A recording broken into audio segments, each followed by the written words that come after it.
नमस्ते स्टूडेंट, मैं ऋषभ जैन आपका इंजीनियर्स बग यूट्यूब चैनल पर हार्दिक स्वागत करता हूं।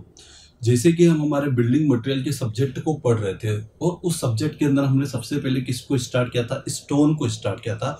और स्टोन के अंदर हमने रॉक्स को पढ़ा था और रॉक्स का हमने क्या किया था, क्लासिफिकेशन किया था। ठीक है, पहले के 2 लेक्चरों में हमने क्या किया था, स्टोन का के थ्रू हमने रॉक्स को पढ़ा और रॉक्स का हमने क्या किया, क्लासिफिकेशन किया। और वो किसके बिहाफ पे किया था, जियोलॉजिकल क्लासिफिकेशन किया था, केमिकल क्लासिफिकेशन किया था और फिजिकल क्लासिफिकेशन किया था। फिर जब हमने कल हमारी क्लास को स्टार्ट किया तो हमने क्या पढ़ा था, नेचुरल बेड पढ़ा था। क्या पढ़ा था हमने, नेचुरल बेड पढ़ा था। और वो ओनली फॉर किसमें पॉसिबल हो पा रहा था, नेचुरल बेड सेडिमेंट्री रॉक्स के अंदर पॉसिबल हो पा रहा था, हमें विजिबल हो रहा था। अब जो सेडिमेंट्री रॉक्स जो होती है उसका फॉर्मेशन कैसा होता है, मैंने आपसे बोला था कि वो क्या होता है, उसका फॉर्मेशन जो होता है वेदरिंग के थ्रू क्या होता है कि वो डिपॉजिट होती है one place to another place चल जाती है। जिस रॉक्स से वेदरिंग होती है उसकी बजाय उससे वो किसी दूसरी जगह पे जाके डिपॉजिट होती जाती है। और वो जो डिपॉजिट होती है वो किस टर्म में होती है, लेयर्स के टर्म में होती है। एक लेयर, फिर सेकंड लेयर, फिर थर्ड लेयर, फिर फोर्थ लेयर। इस लेयर्स के टर्म में होने की वजह से क्या होता है कि उसका जो नेचुरल बेड होता है वो हमें विजिबल होता है। क्या होता है, उसका नेचुरल बेड जो होता है वो हमें विजिबल होता है। और अब हम क्या कर रहे थे कि जब हम उसकी क्वेरिंग करते थे या फिर हमें उसे बतो सेपरेट करना था, क्या करना था, हमें उसकी क्वेरिंग करनी है। यदि मान लिया जाए उस रॉक्स की क्वेरिंग करनी है या फिर उस स्टोन की हमें क्वेरिंग करनी है, ड्रेसिंग करनी है, तो हम मोस्टली क्या ट्राई करते थे कि हम यदि उसके पैरेलल फोर्स लगाते थे, किसके, उस नेचुरल बेड के। यदि आप पैरेलल फोर्स लगाओगे तो आसानी से आप क्या कर सकते हो कि उसको, स्टोन को या फिर सेडिमेंट्री रॉक्स को आप क्या कर सकते हो, सेपरेट कर सकते हो, अलग अलग कर सकते हो, लेयर बाय लेयर, है ना। ठीक है, तो ये बात तो नेचुरल बेड की हुई। तो एक चीज तो हमें समझ में आएगी, यदि हमें क्योरिंग करनी है सेडिमेंट्री रॉक की तो हम क्या करेंगे कि हमारा जो नेचुरल बेड होता है उसके पैरेलल यदि हमने फोर्स को अप्लाई किया तो क्या होगा, उससे ये होगा कि हम उससे आसानी से क्या कर सकते हैं, सेपरेट कर सकते हैं। ठीक है, नेचुरल बेड के थ्रू। ठीक है, अब दूसरी चीज वो हमसे बोल रहा था, कल ही के लेक्चर में हमने पढ़ा था कि यदि हमें मैक्सिमम लोड कैलकुलेट करना है, क्या कैलकुलेट करना है, यदि हमें मैक्सिमम लोड को कैलकुलेट करना है तो हम क्या करेंगे कि हम जो फोर्स लगाएंगे, क्या लगाएंगे, हम जो फोर्स लगाएंगे वो फोर्स कैसा लगाएंगे, नेचुरल बेड के परपेंडिकुलर लगाएंगे। कैसे लगाएंगे, नेचुरल बेड के परपेंडिकुलर लगाएंगे। क्यों, यदि लोड को यदि पैरेलल लगा दिया, नेचुरल बेड के पैरेलल लगा दिया तो क्या हो जाएगी, वो स्प्लिट आसानी से हो जाएगी, वो आसानी से सेपरेट हो जाएगी, फिर वो हमारे लोड को बियर नहीं कर पाएगी। तो कल के लेक्चर में हमने देखा कि भैया यदि लोड को बियर कराना है मैक्सिमम हमें सेडिमेंट्री रॉक के अंदर या फिर ऐसी रॉक्स के अंदर जहाँ पे कि हमें जो प्लेन्स है वो हमें डिस्टिंक्ट होते हैं, हमें दिखाई देते हैं, या फिर वहाँ पे लेयर टू लेयर फॉर्मेशन होता है, तो वो बोलते हैं हम कि यदि हमें मैक्सिमम लोड को बियर कराना है तो क्या होना चाहिए, जो लेयर्स है उसके परपेंडिकुलर यदि फोर्स लगेगा तो वो मैक्सिमम लोड को बियर कर पाएगा। ठीक है, तो परपेंडिकुलर की बात थी, नॉर्मल या परपेंडिकुलर आप बोल सकते हो। ठीक है, अब उसके बाद मैंने आपसे बोला था कि अब जो हमें पढ़ना था वो क्या पढ़ना था, अब हमें उसकी कुछ स्टैंडर्ड टेस्टें पढ़नी थी। क्यों, क्योंकि यदि हम स्टोन की स्टैंडर्ड टेस्टें पढ़ लेंगे तो उसी बिहाफ पे हम क्या कर पाएंगे कि हम ये देख पाएंगे कि हमारा जो स्टोन है हम उसे टेस्ट करके देख लेंगे कि क्या ये अच्छी गुड बिल्डिंग मटेरियल की प्रॉपर्टी को शो कर रहा है या नहीं कर रहा है, या फिर हमारी जो रिक्वायरमेंट है उसको फुलफिल कर रहा है या नहीं कर रहा है। क्यों, क्योंकि हमें एक टफनेस की रिक्वायरमेंट होगी, हमें उसकी रिक्वायरमेंट होगी कि वो हमारा जो स्टोन होना चाहिए वो टफ होना चाहिए, वो हार्डनेस उसकी अच्छी होनी चाहिए, उसके अंदर कोई अर्थी मेटर्स या फिर हमें ऑर्गेनिक मैटर प्रेजेंट नहीं होने चाहिए। ठीक है, उसके अंदर कैल्शियम कार्बोनेट ज़्यादा प्रेजेंट नहीं होना चाहिए, अदरवाइज क्या होगा कि वो भैया ब्रिटल फेलियर हो जाएगा, है ना। कैल्शियम कार्बोनेट प्रेजेंट नहीं होना चाहिए। इसके अलावा क्या, की वाटर एब्जॉर्प्शन कैपेसिटी एक लिमिट तक होनी चाहिए, इतना भी नहीं कि बहुत ज़्यादा वाटर एब्जॉर्प्शन कैपेसिटी हो रही है, तो उसको हमें चेक करना है। इसके अलावा हमें उसकी वेयरिंग कैपेसिटी, ड्यूरेबिलिटी को चेकआउट करना है। तो इस तरह से बताऊँ 8 से 10 प्रॉपर्टी है जिसको हमें देखना पड़ता है कि उसकी ये प्रॉपर्टी को फुलफिल कर रही है या नहीं कर रही है, जो हमें रिक्वायरमेंट है उसको फुलफिल कर रही है या नहीं कर रही है। यदि उसको फुलफिल कर लेती है तो देन हम उसको गुड बिल्डिंग स्टोन बोल सकते हैं, या फिर इसका यूज़ हम क्या कर सकते हैं, कंस्ट्रक्शन में जहाँ पे हमें रिक्वायरमेंट है वहाँ पे हम उसका यूज़ कर सकते हैं। अदरवाइज क्या करेंगे, उसे हम क्या कर देंगे, रिजेक्ट कर देंगे। क्या कर देंगे, रिजेक्ट कर देंगे। तो उसके लिए क्या है कि 8 से 10 टेस्ट है, टोटल कितने टेस्ट है, 10 टेस्ट हैं, जिसके थ्रू आप क्या कर सकते हैं, उसको एक तरह से आप डिनोट कर सकते हो कि हाँ ये जो हमारा बिल्डिंग स्टोन जो ये है या फिर कोई स्टोन है, तो उसको आप बता सकते हो कि ये गुड बिल्डिंग स्टोन की प्रॉपर्टी रखता है या नहीं रखता है, या फिर इसका use only for permanent work, only for temporary work में किया जा सकता है, या फिर हम इसको परमानेंट वर्क में भी कर सकते हैं, या फिर हम उसे ज़्यादा लोड बेयरिंग वाले स्ट्रक्चर में उसका यूज़ कर सकते हैं। तो उसको क्लासीफाई करने के लिए हमें क्या करना पड़ेगा कि हमें यदि गुड और बैड को भी यदि रिप्रेजेंट करना है स्टोन के, तो हमें क्या करना पड़ेगा, स्टैंडर्ड टेस्ट को फॉलो करना पड़ेगा। तो हमें स्टैंडर्ड टेस्ट सारी की सारी आनी चाहिए। तो देखो, उसमें मैं आपको पहले टेस्टों के नाम बताता हूँ कि कितनी टेस्टें हमें टोटल मिला के 10 टेस्टें पढ़नी है। कितनी टेस्टें पढ़नी? 8 से 10 टेस्टें हमें पढ़नी है, और उनकी सारी की सारी हमें टेस्टों की प्रोसीजर भी हमें पता होना चाहिए। कम से कम आपके एग्जाम के अंदर यदि मान लिया जाए RS MSSB के JEE के पेपर में कम से कम 5 से 10 क्वेश्चन आपको टेस्ट के पूछे जाएंगे, जिसके अंदर वो भले आपसे किसके बिल्डिंग मटेरियल की टेस्ट पूछ सकता है, सोयल मैकेनिक्स की टेस्ट पूछ सकता है, इधर से हमारे यदि कोई टेस्ट चल रही है हमारे इन्वायरमेंट से रिलेटेड, इन्वायरमेंट तो हमारा इतना पार्ट है नहीं, ठीक है, बट जैसे यदि SSC JEE की बात करूँ तो वहाँ पे इन्वायरमेंट से रिलेटेड पूछ सकता है, RCC की स्टील की टेस्ट है आपसे पूछ सकता है, ठीक है। तो ये आपको सारी की सारी जो टेस्ट है, बिहाफ ऑफ आपको सारी की सारी टेस्ट है, और उसमें की स्टैंडर्ड वैल्यू आपको पता होनी चाहिए। स्टैंडर्ड वैल्यू का एक अलग ही पार्ट है, लेकिन आपसे टेस्ट की के थ्रू प्रोसीजर पूछ सकता है, उसका कुछ प्रोसीजर से कोई पॉइंट उठा के पूछ सकता है, या फिर आपसे वहाँ जो एपरेटस यूज हो रहा है उस एपरेटस का ओनली फॉर आपको क्वेश्चन पूछ सकता है कि ये चीज निकालने के लिए, जैसे फॉर एग्जांपल साउंडनेस निकालने के लिए आप कौन से एपरेटस का यूज करते हो, तो फिर आपको वो चीज आंसर आना चाहिए कि हम कौन से एपरेटस की आपसे साइज पूछ सकता है। तो ये सारी चीजें, या फिर उसका प्रोसीजर आपसे उसमें से कोई भी एक प्रोसीजर की एक स्टेप आपसे पूछ सकता है कि यार भैया ये स्टेप के अंदर हम क्या करेंगे, कैसे उसको कैलकुलेट करते हैं, तो वो आपसे ऑब्जेक्टिव में पूछ सकता है। तो आपको ये सब चीज़ें क्या होनी चाहिए, तो आपको टेस्टें जितनी भी होती है, भले वो बिल्डिंग मटेरियल की हुई, सोयल मैकेनिक्स की हुई, सीमेंट कंक्रीट की हुई, जितनी भी हुई, आपको सारी की सारी क्या आनी चाहिए, टेस्टें आपको पता होनी चाहिए, ठीक है। तो हम क्या स्टार्ट कर रहे हैं, हम स्टोन की ऐसे ही हम सारे मटेरियल की भी स्टैंडर्ड टेस्ट सारी पढ़ेंगे, क्योंकि ये हमारे लिए क्या है कि भैया ये हमें 8 से 10 नंबर के कम से कम मिनिमम, ये आपको सारे सब्जेक्ट में मिला के, एक सब्जेक्ट की बात नहीं कर रहा हूँ कि ओनली फॉर बिल्डिंग मटेरियल में कुछ नहीं, लेकिन क्या है कि ऑल ओवर मिला के यदि आपका 80 नंबर का पेपर होता है तो आपको 5 से 8 क्वेश्चन तो किससे मिलेंगे, टेस्टों से भी आप पे मिल सकते हैं, जिसके अंदर आपसे टेस्ट और उसकी स्टैंडर्ड वैल्यू के थ्रू यदि बात करूँ तो फिर तो 15 से 20 क्वेश्चन आ सकते हैं कम से कम, स्टैंडर्ड वैल्यू और अपने टेस्टों को भी आप पे हो लूँ। लेकिन यदि टेस्ट के अपरेटस हुआ, इधर से प्रोसीजर की भी आप पे हुआ, तो कम से कम 5 से 8 क्वेश्चन आपको एग्जाम में जरूर मिल रही है, ठीक है। तो अपन देखो टेस्ट के अंदर अभी हम किसकी पढ़ने जा रहे हैं, हम स्टोन की टेस्ट पढ़ने जा रहे हैं। और स्टोन की यदि मैं आपसे टेस्ट की बात करूँ तो कितने टेस्ट है, 8 से 10 टेस्ट है, मैंने बताई आपको। और वो 8 से 10 टेस्टों में आपको बताता हूँ, पहले एक बार काउंट कर लेते हैं कौन कौन सी टेस्ट हमें पढ़नी है। एक तो टेस्ट होती है हमारी एसिड टेस्ट होती है, दूसरी हमारी क्रशिंग टेस्ट होती है, फ्रिंजिंग एवं थ्रोइंग टेस्ट होती है, इसके अलावा कौन सी टेस्ट होती है, इसके अलावा स्मिथ टेस्ट होती है, माइक्रोस्कोपिक टेस्ट होती है, इसके अलावा आर्टिशन टेस्ट होती है, और टफनेस टेस्ट होती है, हार्डनेस टेस्ट होती है, ठीक है, टफनेस हार्डनेस, या फिर आप उसे इम्पैक्ट टेस्ट भी बोल सकते हो, टफनेस वाले टेस्ट को। इसके अलावा क्रिस्टलाइजेशन टेस्ट होती है, और कौन सी होती है, वाटर एब्जॉर्प्शन टेस्ट होती है। तो टोटल मिला के हमारी 10 टेस्ट होती है। कितनी टेस्ट होती है, तो ये 8 से 10 टेस्ट आपको पूरी की पूरी पढ़नी है, और उसके पूरे प्रोसीजर को आपको याद रखना है, और किसमें किस सैंपल का साइज लिया है, उस अपरेटस की क्या साइज है वो भी आपको पता होना चाहिए। सेकंड वन, उसमें हम क्या कैलकुलेट कर रहे हैं आपको वो भी पता होना चाहिए। और देन फिर फाइनली उसका कुछ यदि कुछ फॉर्मूला निकलता है कि भैया हार्डनेस की वैल्यू, टफनेस की वैल्यू हम निकालने के लिए इस फॉर्मूले को, वाटर एब्जॉर्प्शन की निकालने के लिए हम इस फॉर्मूले का यूज करते हैं, तो वो भी आपको पता होना चाहिए, ठीक है।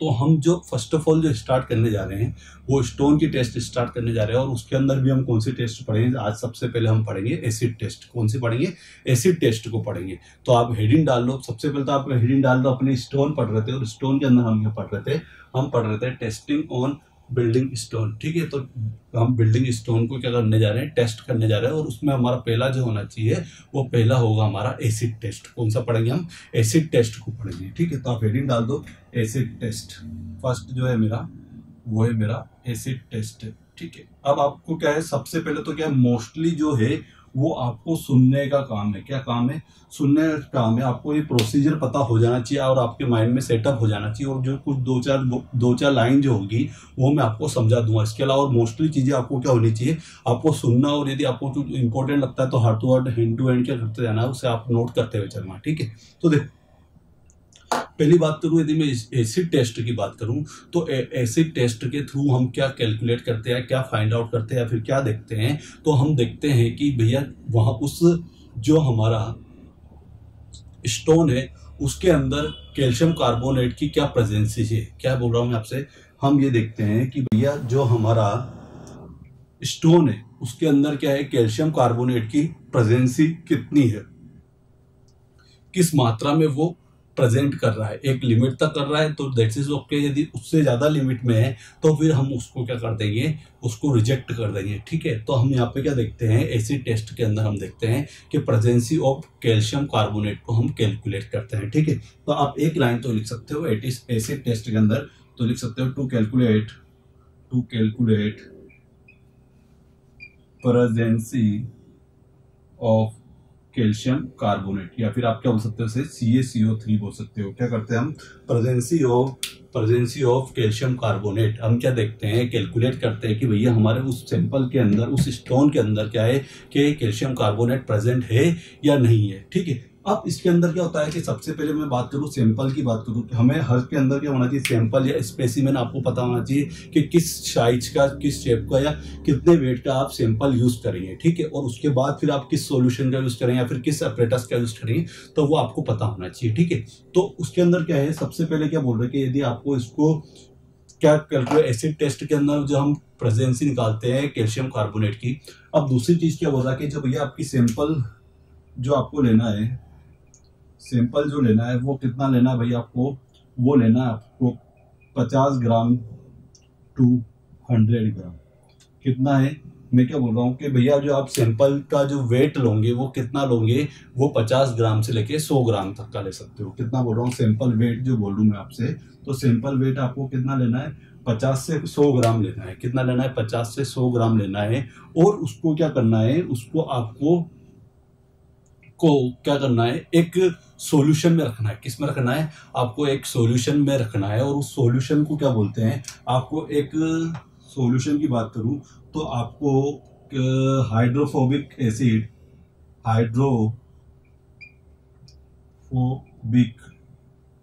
एसिड या फिर क्या बोल सकते हो आप, या और बोल के HCl को, और भी है कोमल आके, HCl एसिड के अंदर, HCl एसिड सॉल्यूशन के अंदर आपको रखना है। HCl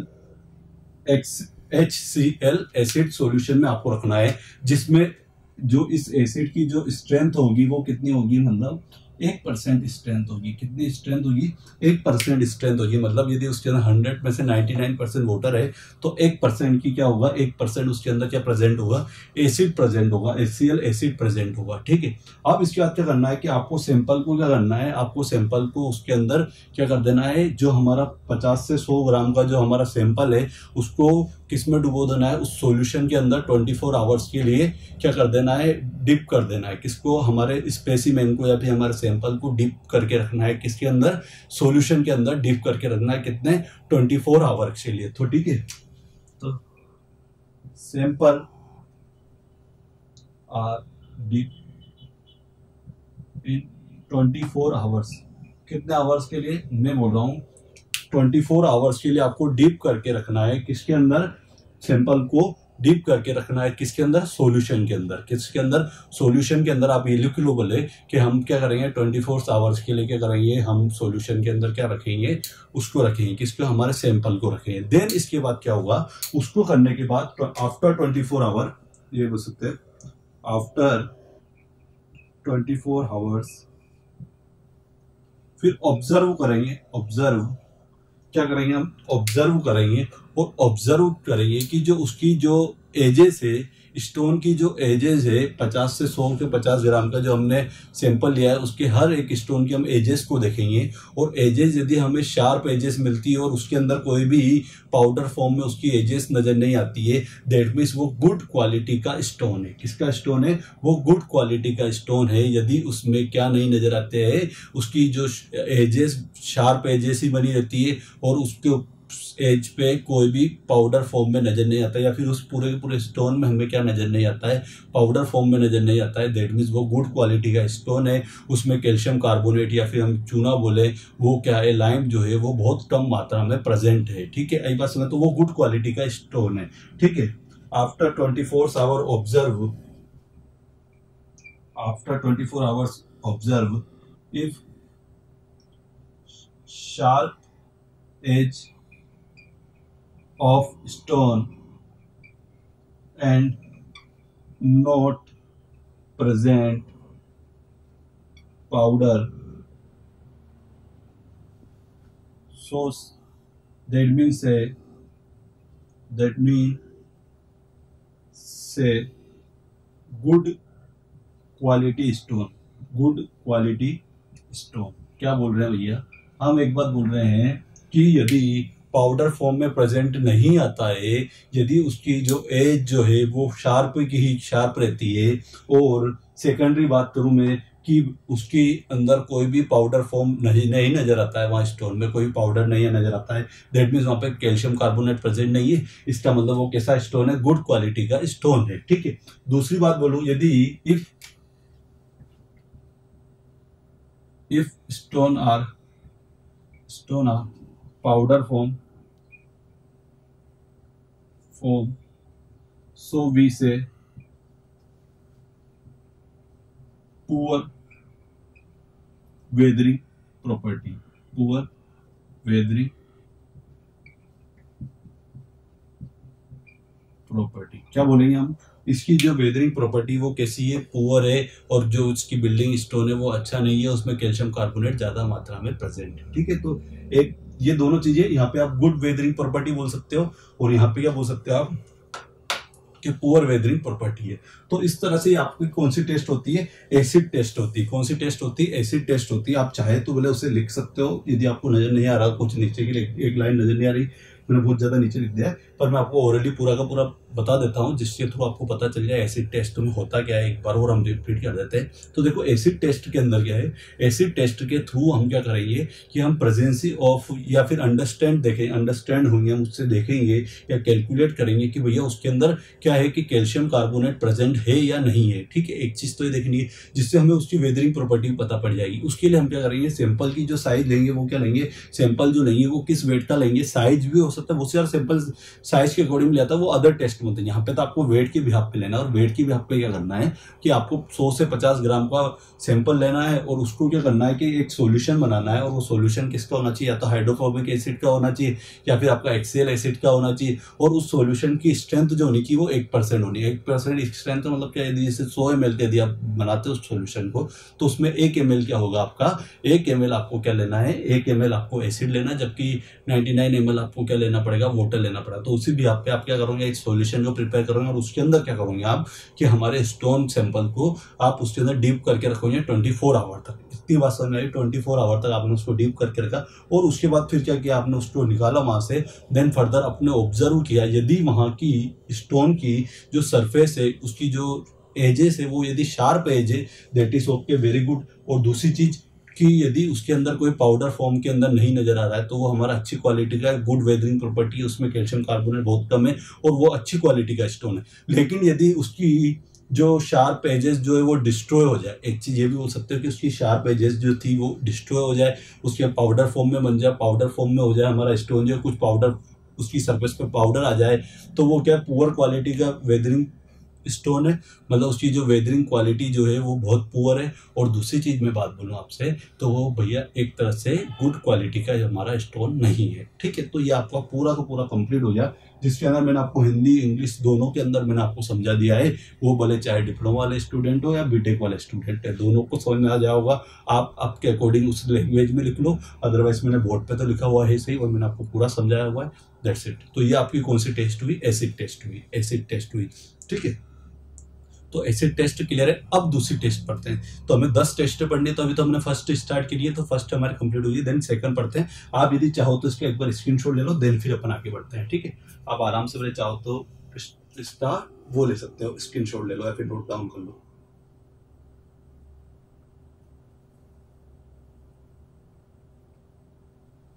इरेज कर देते हैं इसे। अब हम क्या करते हैं, इसे इरेज करते हैं और नेक्स्ट टेस्ट को स्टार्ट करते हैं। और वो टेस्ट कौन सी है हमारी, वो टेस्ट है हमारी क्रशिंग टेस्ट। कौन सी टेस्ट है, क्रशिंग टेस्ट। तो दूसरा आप हेडिंग डाल लो, है ना। और क्रशिंग टेस्ट के थ्रू आप लिख सकते हो कि इसके थ्रू टू फाइंड आउट, एक लाइन लिख लो आप।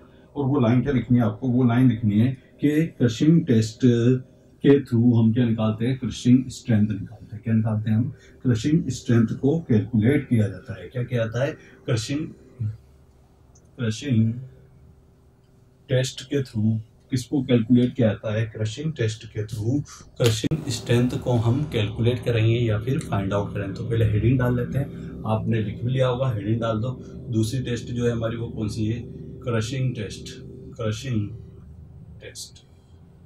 ठीक है, देखो अब सबसे पहली बात तो है कि देखो इसके अंदर क्या ऑब्वियसली बात है, यदि आप क्रशिंग टेस्ट करने, मैंने जो बोला था आपको सैंपल या पहले स्पेसिमेन की आपको साइज पता होनी चाहिए, या तो स्पेसिमेन या फिर हमारे सैंपल की साइज पता होनी चाहिए, या फिर आपको उसके अंदर यदि जब आप टेस्ट में यदि उसको वेट के टर्म में ले रहे होता है उसकी वेट आपको पता होना चाहिए। ठीक है, तो यहाँ पे यदि हमें क्रशिंग स्ट्रेंथ को निकालना है या क्रशिंग स्ट्रेंथ को आपको यदि कैलकुलेट करना है क्रशिंग टेस्ट के थ्रू, तो इसके अंदर सबसे पहले मैं आपको बता दूं कि जो आपको जो स्पेसिमेन की जो साइज लेनी है, जो आपको स्पेसिमेन या फिर सैंपल की जो साइज है वो क्या है आपकी 40 mm into 40 mm into 40 mm की साइज का हम क्या बना लेंगे, क्यूब लेते हैं, मतलब 4 सेंटीमीटर 4 सेंटीमीटर 4 सेंटीमीटर, मतलब जिसकी तीनों मतलब लंबे ऊंचाई चौड़ाई तीनों की तीनों क्या है सेम है, दैट मीन्स वो क्यूब की टर्म में हम एक क्या लेंगे, सैंपल लेंगे या फिर स्पेसिमेन लेंगे। तो हम लिख लो भैया, क्या लिखना है आपको कि जो स्पेसिमेन की जो साइज है, स्पेसिमेन साइज जो है वो क्या है हमारी, वो है भैया 40 mm into 40 mm into 40 mm। ठीक है, क्यूब साइज का है, किस साइज का है, क्यूब साइज जो है हमारी स्पेसिमेन जो है वो किस टाइप का है, हमारा क्यूब है, बस इतना सा लिख दो, क्यूब है ना, क्यूब टाइप का है, क्योंकि इसकी तीनों साइड्स क्या है हमारी इक्वल है, दैट मींस क्यूब टाइप का है। एक हमने स्पेसिमेन लिया है, ये है ना, जिसकी साइज क्या है 40 mm into 40 mm into 40 mm लिया है। ठीक है, और ये नंबर ऑफ स्पेसिमेन कितने लिया आपने, तो यहाँ पे जो आपसे पूछ सकता है कि आप जब क्रशिंग स्ट्रेंथ निकालोगे या क्रशिंग टेस्ट करोगे तो उसके अंदर आप नंबर ऑफ स्पेसिमेन कितने लोगे, तो हम नंबर ऑफ स्पेसिमेन लेते हैं 3। कितने लेते हैं अपन, नंबर ऑफ स्पेसिमेन हमने लिए 3। तो मैं लिख देता हूँ number of specimen, next number of specimen कितने हैं हमारे, 3 है। कितने हैं हमारे, 3 है। नंबर ऑफ स्पेसिमेन क्या है हमारे, 3 है। और अब थर्ड वन बात करें तो हम इस स्पेसिमेन को क्या करते हैं, क्रश अपरेटस की बात करें तो हम कौन सी मशीन का यूज करेंगे, अपरेटस की बात करूं तो क्रशिंग टेस्टिंग मशीन का यूज करते हैं। किसका यूज करते हैं हम, क्रशिंग टेस्टिंग मशीन का यूज करेंगे, क्रशिंग टेस्टिंग मशीन, किसका, क्रशिंग टेस्टिंग मशीन का यूज करते हैं। और जो लोड अप्लाई होता है, अप्लाइंग लोड जो है हमारा इस मशीन में, जो अप्लाइंग लोड जो होगा मेरा, अप्लाइंग लोड जो है मेरा वो कितना है, 40 kg पर सेंटीमीटर स्क्वायर, इस टर्म में होगा। कितने में होगा, 14 kg पर सेंटीमीटर स्क्वायर का क्या होगा, उसके ऊपर फोर्स अप्लाई हो रहा है। क्या हो रहा है, पर मिनट में 40 kg पर मिनट करो, इसे सेंटीमीटर स्क्वायर हटा दो, पर मिनट में इतना फोर्स अप्लाई हो रहा है। कितना, 40 kg पर मिनट में फोर्स अप्लाई हो रहा है। अब नेक्स्ट बात करें, अप्लाइंग लोड इतना हो गया हमारा। अब इसके बाद क्या करा मैंने ये चीज की कि अप्लाइंग लोड हो गया, ये हो गया। अब मैंने बताऊं जो हमारा जो सैंपल जो था या स्पेसिमेन था, इसको मैंने क्या किया है कि एक 5 mm की प्लाईवुड से क्या कर दिया है, दोनों तरफ से मैंने उसे कवर कर दिया है, क्योंकि मैं उस स्पेसिमेन को क्या करूँगा कि मैं उस स्पेसिमेन को जब क्रशिंग मशीन में रखूँगा या फिर हमारे सैंपल को जब मैं टेस्ट करने के लिए उसे मशीन में रखूँगा, तो मैं उसे क्या कर दिया है, मैंने इसे कवर कर दिया है। किसके थ्रू, मैंने कवर कर दिया है प्लाईवुड के थ्रू। 5 mm की प्लाईवुड से मैंने क्या कर दिया है, स्पेसिमेन को कवर कर दिया है। जिस सरफेस पे उसका लोड अप्लाई होना है उस सरफेस पे मैंने क्या कर दिया, उसे कवर कर दिया है। ठीक है, तो स्पेसिमेन कवर्ड बाय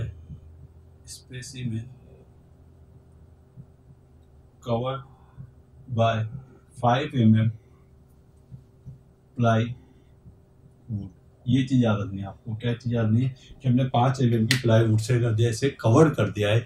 अब क्या होगा कि मैं उसके ऊपर जैसे ही लोड को अप्लाई करूंगा, और लोड को अप्लाई मैंने जैसे ही किया है, और देन उसके बाद पहले तो उसने क्या किया, उस लोड को क्या किया, बियर किया है। बियर करने के बाद क्या किया, देन फिर फाइनली उसने मैक्सिमम लोड तक बियर किया है, एंड देन फिर क्या हो गया है, वो हमारा क्रशिंग हो गया है या फिर क्या हो गया है, फेलियर हो गया है। तो उसके बिहाफ पे हम उसकी क्या निकालेंगे, क्रशिंग स्ट्रेंथ को निकालेंगे। किसकी स्ट्रेंथ को निकालेंगे, क्रशिंग स्ट्रेंथ को निकालेंगे। तो वो क्या होगा कि हमारा maximum load can apply before failure. ये चीज बोल सकते हैं कि मैक्सिमम लोड अप्लाई कब हुआ है, फेलियर होने से पहले वो लोड कितना अप्लाई हुआ है अपॉन में कर सकते हैं। जो हमारा जो क्रॉस सेक्शन जो उसका एरिया है उसको हम यदि डिवाइड कर दें तो हमें क्या मिल जाएगी, हमें उसकी क्रशिंग स्ट्रेंथ कैलकुलेट हो जाएगी। तो आप एक फॉर्मूला लिख सकते हो, वो फॉर्मूला क्या है, देखो क्रशिंग स्ट्रेंथ निकालने का formula, crushing strength equal to में क्या होता है, maximum load in which stone are crush या फिर और फेल, क्या क्रश भी बोल सकते हो या फिर फेल भी बोल सकते हो। और डिवाइड में क्या बोलेंगे, डिवाइड में होता है area of bearing face, area of bearing face. तो इस बिहाफ पे आप क्या निकाल सकते हो, उसकी क्रशिंग स्ट्रेंथ को आप कैलकुलेट कर सकते हो। किसको कैलकुलेट कर सकते हो, स्टोन की क्रशिंग स्ट्रेंथ को आप कैलकुलेट कर सकते हो। और वो कैलकुलेट करने के लिए आप क्या करोगे कि मैक्सिमम लोड, एक बार बोल देता हूं मैं, maximum load in which stone are crush या फेल, वो लोड जिसमें हमारा स्टोन क्या हुआ है, फेल हुआ है या फिर क्रश हुआ है, उससे पहले के जस्ट बियर होने से पहले वाला, फेल होने से पहले जस्ट पहले वाला लोड, वो वही क्या होगा हमारा बियर, मतलब सॉरी फेल होने से पहले या फिर क्रश होने से पहले वाला जो लोड है वो हम उसका मैक्सिमम लोड बियर करने वाला है।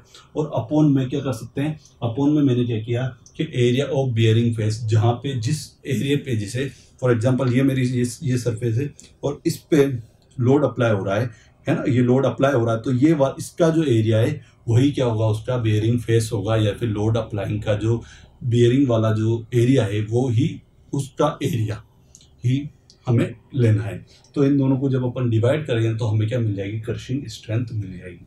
ठीक है, तो ये हमारी कौन सी टेस्ट होगी, ये हमारी क्रशिंग टेस्ट होगी है, जिसके थ्रू हमने किसको कैलकुलेट किया है, क्रशिंग स्ट्रेंथ को कैलकुलेट किया है। एक बार और मैं रिपीट कर देता हूं कि क्रशिंग टेस्ट के अंदर हम करते क्या है। देखो क्रशिंग टेस्ट के अंदर क्या है कि सबसे पहले आपसे बोला जाए यदि स्पेसिमेन की जो साइज लेनी है वो आपको 40 mm into 40 mm into 40 mm का लेना है। देन उसके अंदर स्पेसिमेन, नंबर ऑफ स्पेसिमेन कितने लेना है, क्योंकि फिर अपन तीनों का एवरेज मिला के अपन उसकी क्रशिंग स्ट्रेंथ बोलेंगे। आप ओनली फॉर एक स्ट्रेंथ को लेके ही आप ये नहीं बोल सकते हो कि उसकी क्रशिंग स्ट्रेंथ कितनी है। आपको क्या लेना है, 2 से 3, मतलब 3 स्पेसिमेन। नॉर्मली यहाँ पे जितनी भी अपन टेस्ट करते हैं, जब भी अपन स्ट्रेंथ निकालते हैं तो अपन पहले कंक्रीट की हुई, भले सीमेंट की स्ट्रेंथ, मतलब जो भी हम निकालेंगे तो उसके अंदर क्या है, मिनिमम आपको कितने स्पेसिमेन लेने पड़ेंगे, 3 स्पेसिमेन मोस्टली अपन लेते हैं और आपको 3 स्पेसिमेन याद होने चाहिए।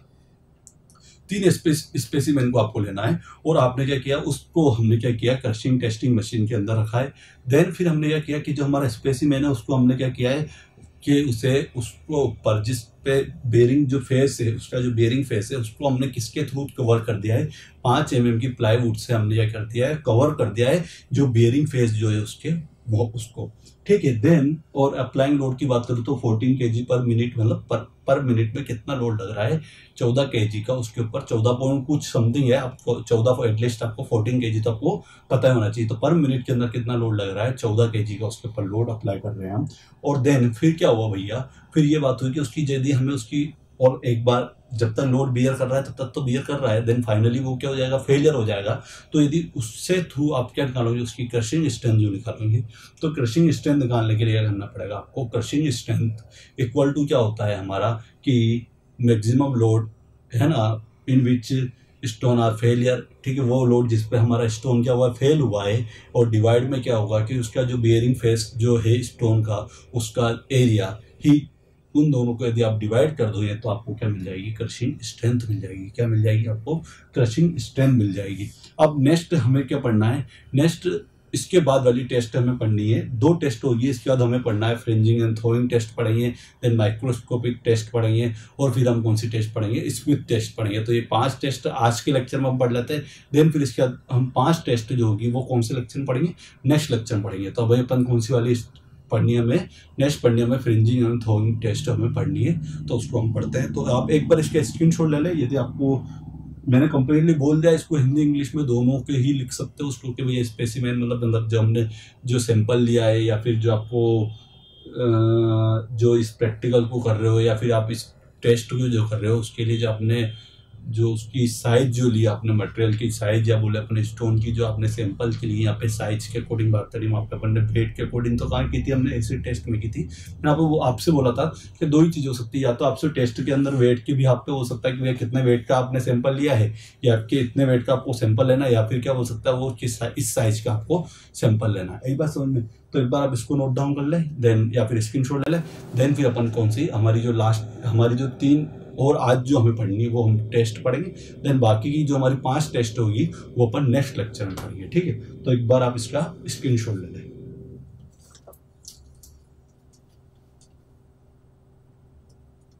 हाँ तो बच्चों अब हम क्या पढ़ेंगे, नेक्स्ट टेस्ट को पढ़ेंगे, और वो क्या है हमारी फ्रिंजिंग एवं थ्रोइंग टेस्ट। कौन सी है, फ्रिंजिंग एवं थ्रोइंग टेस्ट को पढ़ना है। लेकिन जो हमने क्रशिंग टेस्ट पढ़ी थी उसके अंदर थोड़ा सा करेक्शन कर लेना कि जो मेरा अप्लाइंग लोड जो है वो कितना है, अप्लाइंग लोड 14 kg पर मिनट जो है उसको अपन और अच्छे से इस तरह लिख सकते हैं कि पहले अब तो ये है कि 14 kg ना होके कितना है 140 kg है, ठीक है, 140 kg per centimetre square per minute.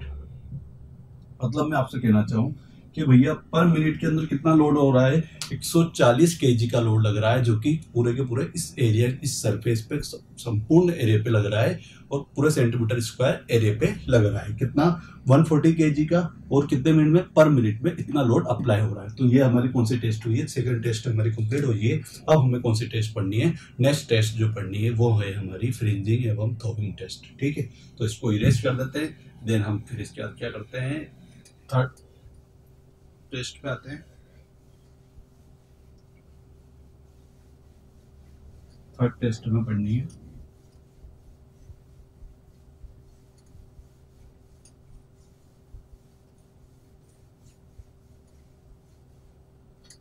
डाल लो आप थर्ड टेस्ट, और वो कौन सी है, फ्रीजिंग एवं, थर्ड जो टेस्ट है थोड़ा सा बड़ा लिख देता हूं मैं, थर्ड टेस्ट कौन सी है, फ्रीजिंग एंड थ्रोइंग टेस्ट। कौन सी टेस्ट पढ़ रहा हूं मैं, फ्रीजिंग एवं थ्रोइंग टेस्ट पढ़ रहा हूं, और इसके मैं आपको पहले बता देता हूं क्या होता है इसके अंदर। देखो फ्रीजिंग एवं थ्रोइंग टेस्ट के अंदर क्या होता है कि हम उसके अंदर क्या करते हैं, टेम्परेचर में वेरिएशन कराते हैं। क्या कराते हैं हम, टेम्परेचर में वेरिएशन करके देखते हैं। हम उसके अंदर ऑब्जर्व करते हैं, यदि उसमें यदि टेम्परेचर वेरिएशन यदि फास्टली यदि होगा तो उसके अंदर उस स्टोन में क्या इफेक्ट होगा वो हम मेजर करेंगे, ठीक है। कि उसके अंदर क्या उसके अंदर कोई पाउडर फॉर्म के अंदर कन्वर्ट हो जाएगा, या फिर और कुछ वो उसके जो डलनेस उसके अंदर आती जाएगी, या फिर उसकी जो एजेस है वो क्या हो जाएगी, डिस्ट्रॉय हो जाएगी, या फिर उसकी स्ट्रेंथ में क्या इफेक्ट पड़ा। तो ये सारी चीजें ऑब्जर्व करके देखेंगे, या फिर कुछ उनमें से कुछ ऐसा हो सकता है कुछ केमिकल्स बाहर आ जाते हैं, ठीक है। तो उन सब चीजों को हम क्या करते हैं, ऑब्जर्व करके देखते हैं, उसकी स्ट्रेंथ में कमी आ जाएगी। तो उन सब चीजों को ऑब्जर्व करने के लिए हम कौन सी टेस्ट करते हैं, फ्रीजिंग एवं थ्रोइंग टेस्ट करते हैं, और उसके थ्रू हम उसको फिर क्या करते हैं, ऑब्जर्व करते हुए चलते हैं कि उसमें क्या इफेक्ट आ रहे हैं, या फिर क्या उसके कैरेक्टर में चेंज आ रहा है। उस चीज को अपन फिजिकली एंड केमिकली दोनों भी हफ्ते हम देखते हैं, ठीक है।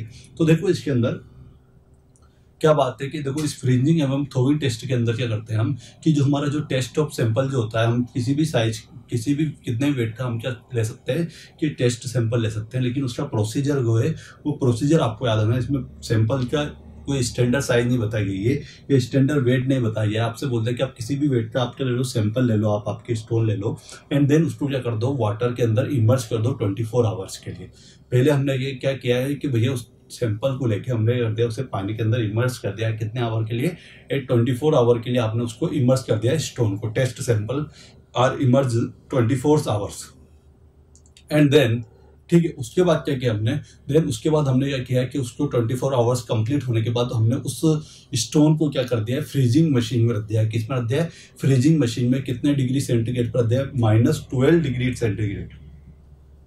कितना, -12 डिग्री सेंटीग्रेड के टेम्परेचर पे उसको कितने आवर्स के लिए रख दिया है, 24 आवर्स के लिए हमने किस में रख दिया है, फ्रीजिंग मशीन में रख दिया है। देन वापस बाद में after 24 hours then process are repeated continuously 4 to 5 times. हम और इस प्रोसेस को, इस कंटिन्यूस जो ये चल रही है प्रोसेस, इसको हम क्या करेंगे, इसको हम 4 से 5 बार कंटिन्यूसली रिपीट करते चले जाएंगे, एंड देन फिर बाद में हम उसको ऑब्जर्व करके देखेंगे। और हर बार एक प्रोसेस कंप्लीट, एक साइकिल कंप्लीट होने के बाद हम उसको ऑब्जर्व करके देखेंगे और उसके बिहेवियर को मेजर करेंगे, भैया उसमें उसके करेक्टर में क्या चेंज आए, मतलब बिहाफ ऑफ केमिकल भी और बिहाफ ऑफ फिजिकल भी, मतलब फिजिकली भी क्या चेंजेस आए और केमिकली उसके अंदर क्या चेंज आए, हम उसको क्या करेंगे, उसको ऑब्जर्व करेंगे। तो ये टेस्ट होती है हमारी फ्रिंजिंग एवं थोविंग टेस्ट, जिसे मैंने आपको समझा दिया गया है।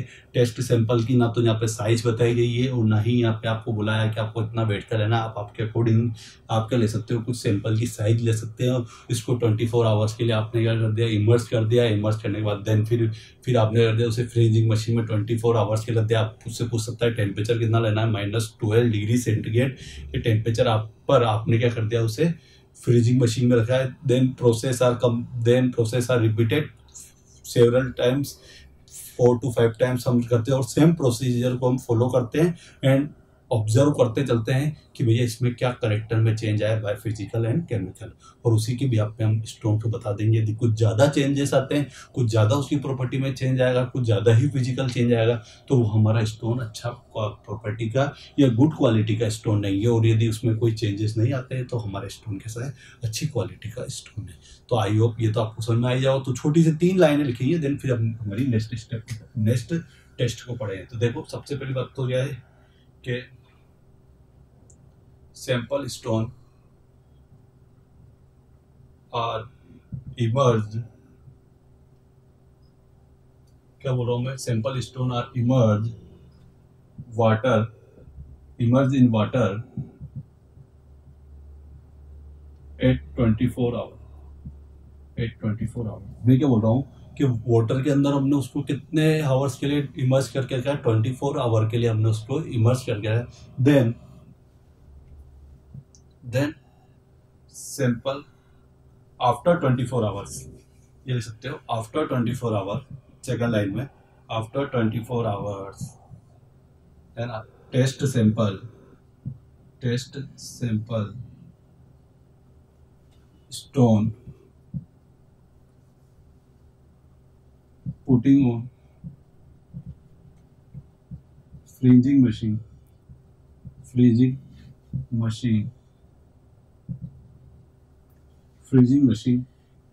-12 डिग्री सेंटीग्रेड टेम्परेचर, ठीक है।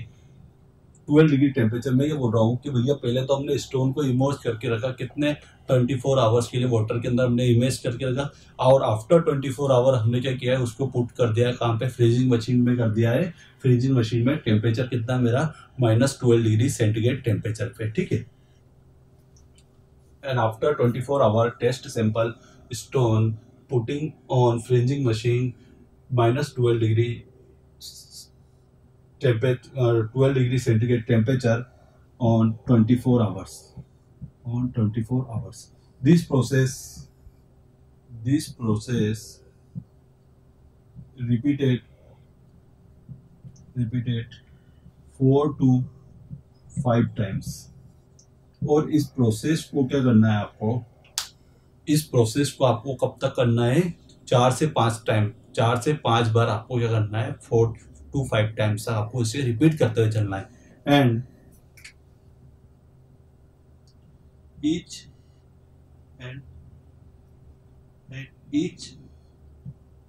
steps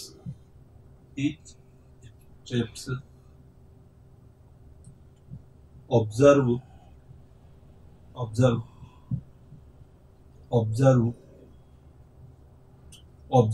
property of stone, या फिर ओनली फॉर लिख सकते हो ऑब्जर्व स्टोन, ठीक। और आपको क्या करना है, हर स्टेप में आपको क्या करना है कि ऑब्जर्व करते हुए चलना है, किसको, स्टोन को ऑब्जर्व करते हुए चलना है कि भैया उसके प्रॉपर्टी में या फिर उसके करेक्टर में क्या चेंज आए हैं behalf of chemical and physical. तो ये आपको एक बहुत छोटा सा मैंने आपको बता दिया। फ्रीजिंग एवं थोविंग टेस्ट के अंदर हम क्या करते हैं कि हम फ्रीजिंग एवं थोविंग टेस्ट के अंदर हम ये करते हैं कि जो हमारा टेस्ट सैंपल जो होता है उसको 24 आवर के लिए हम वाटर में इमर्ज करके रखते हैं। एंड देन फिर हम इसको काम करते हैं putting on freezing machine 24 hours to -12 degree centigrade, and each step are repeated on same steps are repeated on forward मतलब सेवरल टाइम्स या फिर मतलब 4 to 5 टाइम्स हम उसको रिपीट करते हैं एंड देन ऑब्जर्व करते चलते हैं। ईच स्टेप में हम क्या करते जाते हैं कि हमारे जो स्टोन है उसको ऑब्जर्व करते हुए चलते हैं और उसके अंदर देखते हैं उसकी प्रॉपर्टी या करेक्टर में क्या चेंज है। यदि प्रॉपर्टी और करेक्टर में कुछ ज्यादा चेंज आता है दैट मीन्स वो अच्छी क्वालिटी का स्टोन नहीं है, और यदि उसकी प्रॉपर्टी में यदि चेंजेस कम आते हैं तो फिर वो क्या है, हमारी अच्छी क्वालिटी का हमारा क्या है, स्टोन है।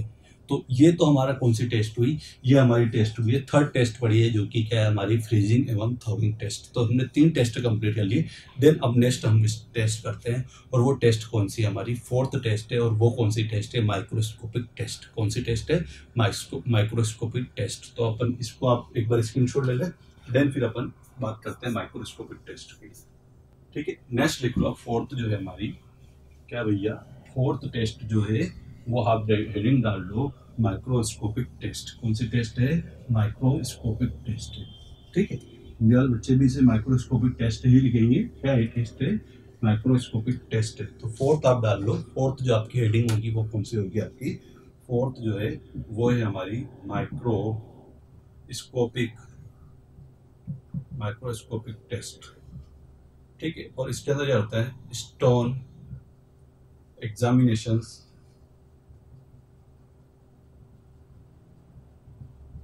और माइक्रोस्कोप।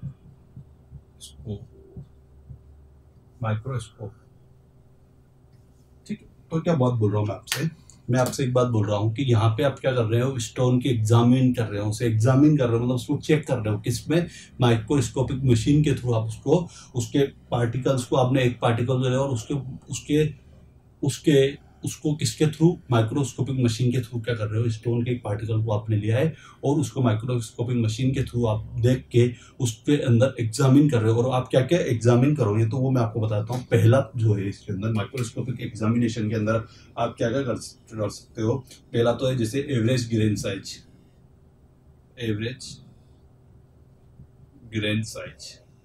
पहला तो लिख लो एवरेज ग्रेन साइज। दूसरा है भैया उसके टेक्सचर को, क्या है, टेक्सचर कैसा है उसका। थर्ड आप लिख सकते हो प्रेजेंस, क्या बोल रहा हूँ मैं आपसे, प्रेजेंस ऑफ हार्मफुल सब्सटेंस। और 5th जो है हमारा एक और जो है वो है मिनरल कंपोजिशन। ठीक है, कि उसमें भैया मिनरल कंपोजिशन या फिर कॉन्स्टिट्यूएंट कितने हैं। क्या बोल रहा हूँ मैं, मिनरल कॉन्स्टिट्यूएंट या फिर आपके क्या हुए, मिनरल कॉन्स्टिट्यूएंट या फिर मिनरल कंपोजिशन क्या है उसकी, तो वो आपको एग्जामिन करनी है बाय यूजिंग माइक्रोस्कोपिक मशीन। तो देखो इसके अंदर मैं एवरेज ग्रेन साइज आप देख सकते हो कि भैया उसमें जो ग्रेन पार्टिकल्स जो है उस स्टोन को अंदर वो किस एवरेज साइज क्या है उनकी। सेकेंडरी बात बोलूँ उसका टेक्सचर कैसा है। थर्ड बात बोलूँ कि उसके अंदर यदि कुछ हार्मफुल सब्सटेंस है या नहीं है उसके अंदर, स्टोन के अंदर, तो वो आप देख सकते हो। और चौथी चीज मैंने क्या बोली आपसे कि चौथी चीज आप एक चीज और उसकी केमिकल कंपोजिशन देख सकते हो, फिर मिनरल कंपोजिशन या फिर मिनरल कॉन्स्टिट्यूएंट आप मेजर करते हो बाय यूजिंग माइक्रोस्कोपिक टेस्ट। कौन सी टेस्ट है ये, माइक्रोस्कोपिक टेस्ट है। और इसके अंदर हम क्या करते हैं, स्टोन एग्जामिनेशंस ऑन माइक्रोस्कोपिक। ठीक है, तो माइक्रोस्कोपिक के थ्रू हम क्या करते हैं, स्टोन की एग्जामिनेशन करते हैं और जिसके अंदर हम ये 4 चीजें निकालते हैं। एक तो एवरेज ग्रेन साइज, दूसरी चीज हुई टेक्सचर, तीसरा प्रेजेंस ऑफ हार्मफुल सब्सटेंस, और चौथा होता है हमारा क्या, मिनरल कंपोजिशंस या फिर मिनरल कंस्टिट्यूएंट को हम मेजर करते हैं या फिर हम देखते हैं उसके अंदर मिनरल कंपोजिशन क्या है। ठीक है, तो ये तो हमारा हुआ पूरा क्या, हमारी एक और टेस्ट कंप्लीट होगी। और ये कौन सी टेस्ट है, हमारी माइक्रोस्कोपिक टेस्ट। कौन सी टेस्ट है, माइक्रोस्कोपिक टेस्ट होगी। इसके बाद हमें क्या पढ़ना है, इसके बाद हमें एक और टेस्ट आज हम पढ़ेंगे और वो टेस्ट कौन सी होगी, हमारी स्मिथ टेस्ट। कौन सी टेस्ट होगी, स्मिथ टेस्ट। 5 टेस्ट आज के लेक्चर में पढ़ लेंगे, तो इस 5 को आप पढ़ना। देन फिर अपन जब नेक्स्ट क्लास लेंगे उसके अंदर हम बाकी की जो बची हुई 5 जो टेस्ट है हम उसको पढ़ेंगे। ठीक है, तो आप एक बार इसका स्क्रीनशॉट ले लें।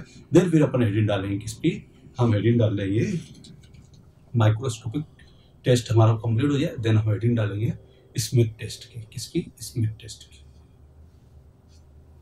अब हम किसको पढ़ने जा रहे हैं, अब हम पढ़ने जा रहे हैं स्मिथ टेस्ट को पढ़ने जा रहे हैं। किसको पढ़ने जा रहे हैं, स्मिथ टेस्ट को पढ़ने जा रहे हैं। तो हम इसको इरेज कर देते हैं। देन फिर हम हेडिंग डालेंगे कौन सी, स्मिथ टेस्ट की। ठीक है, तो मैं इसे इरेज कर दूं। तो हमारी माइक्रोस्कोपिक टेस्ट भी होगी, माइक्रोस्कोपिक एग्जामिनेशन भी कर दिया है, जिसके थ्रू हम क्या क्या प्रॉपर्टी को देखते हैं, हम उसके ग्रेन साइज को देखते हैं। सेकेंडरी चीज बात हुई हमारी किसकी, उसके टेक्सचर को देखते हैं, मिनरल कॉन्स्टिट्यूएंट को देखते हैं। तो हम ये सारी चीजें माइक्रोस्कोपिक एग्जामिनेशन में करते हैं, माइक्रोस्कोपिक टेस्ट के अंदर करते हैं। नेक्स्ट में जो आपको टेस्ट बोल रहा हूँ वो कौन सी टेस्ट है, हमारी स्मिथ टेस्ट। तो हेडिंग डाल लो भैया आप, स्मिथ टेस्ट। 5th नंबर की टेस्ट चल रही है और वो कौन सी है, हमारी स्मिथ टेस्ट। देख क्या है, ये हमारी स्मिथ टेस्ट है। ठीक है, अब पहले आप तो ये है कि इसके अंदर अपन मेजर क्या करते हैं। तो देखो भैया, इसके अंदर आपको लिखना है कि सिंपल सा, इसके अंदर to find out soluble matters, presence of soluble matters in stone. ठीक है, हम क्या मेजर करते हैं, हम सोल्यूबल मेटर को देखते हैं, क्या फाइंड आउट करते हैं कि भैया उसके अंदर प्रेजेंस ऑफ सोल्यूबल मेटर है या नहीं है। ठीक है, तो टू फाइंड आउट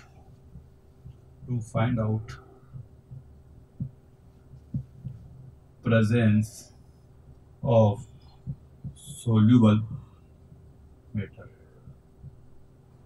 क्या करते हैं भैया, हम एक चीज देखते हैं कि प्रेजेंस ऑफ सोल्यूबल मेटर को हम देखते हैं किसके अंदर देखते हैं, हम स्टोन के अंदर देखते हैं। To find out the soluble matters, presence of stone या फिर प्रेजेंस ऑफ सोल्यूबल मेटर्स किसके अंदर, स्टोन के अंदर सोल्यूबल मेटर प्रेजेंट है या नहीं, ये है या नहीं है, इसको हम क्या करते हैं, फाइंड आउट करते हैं बाय यूजिंग स्मिथ टेस्ट के थ्रू।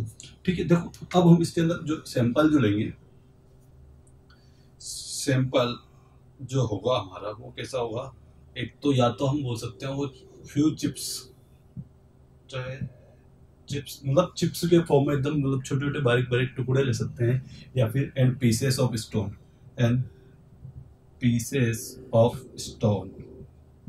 तो भैया आपको क्या लेना है, फ्यू चिप्स या फिर स्टोन्स या फिर कुछ स्टोन को आपको लेना है जो कि छोटे छोटे साइज के होंगे, और उनको लेके क्या करना है।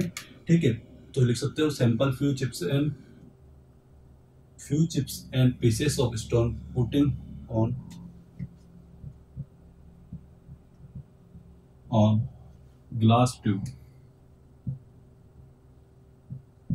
है ना, putting on glass tube and glass tube filled by water। और हमने क्या किया है, पहले हमने क्या किया, ग्लास ट्यूब के अंदर किसको रख दिया है, कुछ स्टोन को, या फिर किसको रख दिया है, पीसेस ऑफ स्टोन को, या फिर चिप्स, स्टोन के चिप्स को हमने किस में रख दिया है, ग्लास ट्यूब में रख दिया है। और ग्लास ट्यूब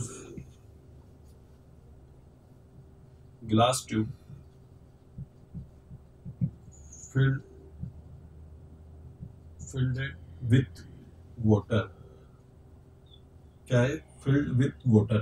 हमने क्या बोल दिया है कि हमने उसको फिल कर दिया है किसके, वाटर, फिल्ड विथ वाटर है ना, फिल्ड विथ वाटर, वाटर के अंदर हमने उसको फिल्ड कर दिया है पूरी तरह से, उसको हमने क्लीन वाटर। ये चीज भी याद रखना कि आपको जो वाटर लेना है वो कौन सा वाटर लेना है, कि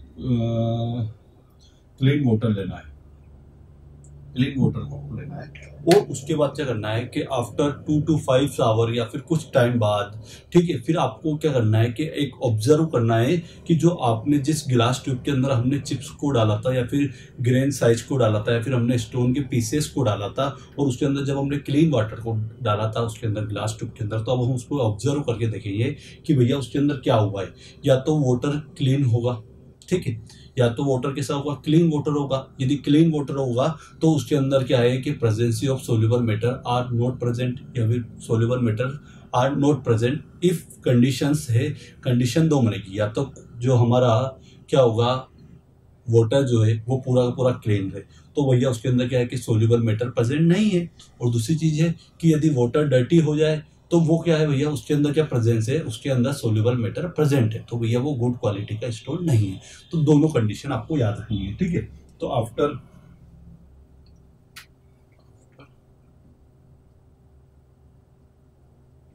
2 to 4 आवर्स, है ना, 2 to 4 आवर्स, ठीक है, वाटर क्लीन, या फिर आप बोल सकते हैं glass tube clean, glass tube clean, ठीक है, ग्लास ट्यूब क्लीन है, दैट मीन्स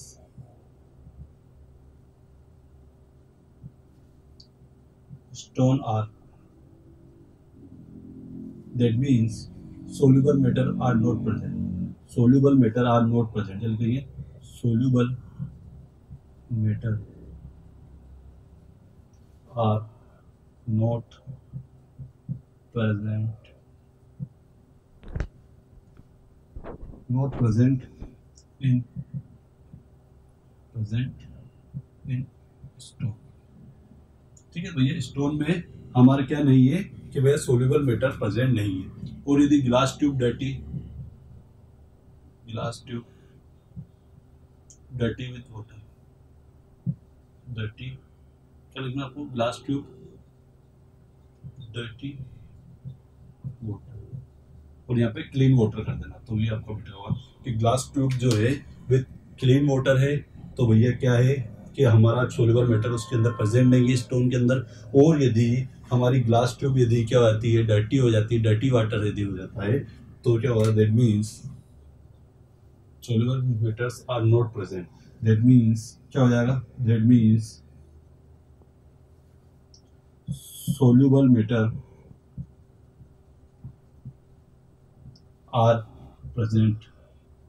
क्या हो जाएगा, सोल्यूबल मेटर जो है हमारे स्टोन के अंदर क्या है, प्रेजेंट है। क्या बोल रहा हूँ मैं आपसे, सोल्यूबल मेटर जो है वो आपके स्टोन के अंदर प्रेजेंट है। तो ये हमारी कौन सी टेस्ट हुई, स्मिथ टेस्ट हुई। इसको मैं आपको एक बार और रिपीट करा देता हूँ।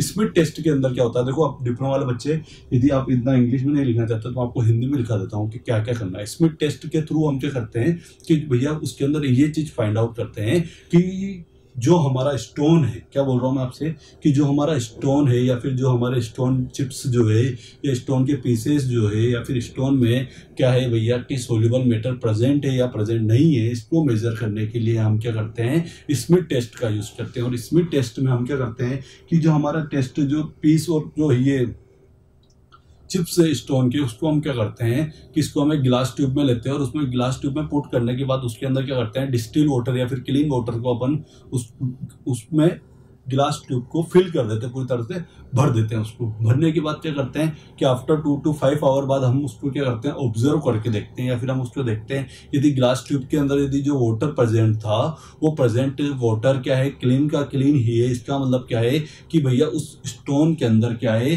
कि सोल्यूबल मेटर प्रेजेंट नहीं है, दैट मीन्स वो अच्छी क्वालिटी का स्टोन है। और यदि उसके अंदर क्या हो जाता है, यदि उसके अंदर जो ग्लास ट्यूब है वो डर्टी वाटर में कन्वर्ट हो जाती है, क्लीन वाटर से डर्टी में कन्वर्ट हो जाती है, दैट मीन्स क्या हुआ है, दैट मीन्स ये हुआ है कि उसके अंदर सोल्यूबल मेटर प्रेजेंट है, जिसकी सोल्यूबल मेटर प्रेजेंट है। और ये सोल्यूबल मेटर यदि प्रेजेंट होने के कारण वो एक अच्छी क्वालिटी का हमारा स्टोन नहीं है। आई बात समझ में। तो इस बिहाफ पे हम क्या कर सकते हैं, स्टोन को क्लासिफाई कर सकते हैं कि हमारा स्मिथ टेस्ट के थ्रू कि हमारा जो टेस्ट ऑफ सैंपल या फिर जो हम स्टोन यूज करने जा रहे हैं उसके अंदर सोल्यूबल मेटर प्रेजेंट है या नहीं है। ठीक है, तो ये आज जो हमने पढ़ी है वो टोटल कितनी टेस्टें पढ़ी है, मैंने स्मिथ टेस्ट को भी आपको बता दिया है। ये हमने 5 टेस्टें पढ़ी है। कितनी टेस्टें पढ़ी है, 5 टेस्टें पढ़ी है, जिसमें सबसे पहली टेस्ट कौन सी पढ़ी थी, पहली पढ़ी थी हमने एसिड टेस्ट को पढ़ा था। कौन सी टेस्ट पढ़ी थी, एसिड टेस्ट को पढ़ा था, जिसके अंदर हमने जब हमने टेस्ट सैंपल को लिया था और उसको HCl या फिर हाइड्रोफोबिक एसिड के अंदर उसको इमर्स करके रखा था 24 आवर्स के लिए। और आफ्टर 24 आवर हमने ऑब्जर्व किया यदि उसकी जो शार्प एजेस वैसी की वैसी है, उसमें कोई पाउडर फॉर्म में कन्वर्ट नहीं हुई है, दैट मीन्स वो गुड क्वालिटी का स्टोन का। अदरवाइज यदि पाउडर फॉर्म में कन्वर्ट हो जाती है या फिर उसकी जो शार्प एजेस जो थी वो डिस्ट्रॉय हो जाती है, दैट मीन्स वो पुअर क्वालिटी का या पुअर वेदरिंग प्रॉपर्टी का स्टोन है। सेकेंडरी बात करूँ क्रशिंग टेस्ट के लिए, क्रशिंग स्ट्रेंथ निकालने के लिए हमने क्रशिंग टेस्ट का यूज किया है, जिसके अंदर हमने क्रशिंग टेस्टिंग मशीन का यूज किया है। उसमें हमने सैंपल को लिया है और उस सैंपल को ऊपर जो बेरिंग सरफेस जो एरिया है उसको हमने क्या कर दिया, 5 mm की प्लाईवुड से कवर कर दिया। Then we applying the load of 140 kg per centimetre square per minute के अंदर हमने 140 kg पर सेंटीमीटर स्क्वायर का हमने लोड को अप्लाई किया और उसके थ्रू हमने क्या निकाला है, क्रशिंग स्ट्रेंथ को निकाला है। आपसे पूछे क्रशिंग स्ट्रेंथ का फॉर्मूला जो होता है maximum load applied on which stone are failure divided by the bearing surface area, जो उसका जो सरफेस एरिया है उसका बेरिंग सरफेस एरिया क्या है। ठीक है, 2 टेस्ट मेरी कंप्लीट हो गई। देन थर्ड वन फिर टेस्ट हमने कौन सी पढ़ती, फ्रीजिंग एवं थोइंग टेस्ट पढ़ती, जिसके अंदर हमने क्या किया था कि टेम्परेचर का वेरिएशन कराया और टेम्परेचर का वेरिएशन करने के बाद हमने उसको ऑब्जर्व करके देखा कि भैया उसके बिहेवियर में उसकी कैरेक्टरिस्टिक में क्या चेंजेस आए, उसको हमने देखा है बाय फिजिकल एंड केमिकल्स। ठीक है, तो उसके अंदर हम क्या कर रहे थे कि भैया हमने स्टोन को लिया था और स्टोन के अंदर हम पहले उसे पानी में इमर्स कर रहे थे। देन पानी में 24 आवर के बाद इमर्स करने के बाद हमने उसको फिर फ्रीजिंग मशीन में दिया, फिर 24 आवर के लिए दिया -12 डिग्री सेंटीग्रेड पे और फिर वहां से निकाला। और ये प्रोसेस हमने क्या करी है, ये कंटिन्यूसली 4 to 5 टाइम्स की है। और रिपीट करने के बाद फिर हमने क्या किया है, फिर हमने उसको निकालने के बाद उसको ऑब्जर्व करते हुए देख रहे हैं हर बार स्टेप प्रोसीजर।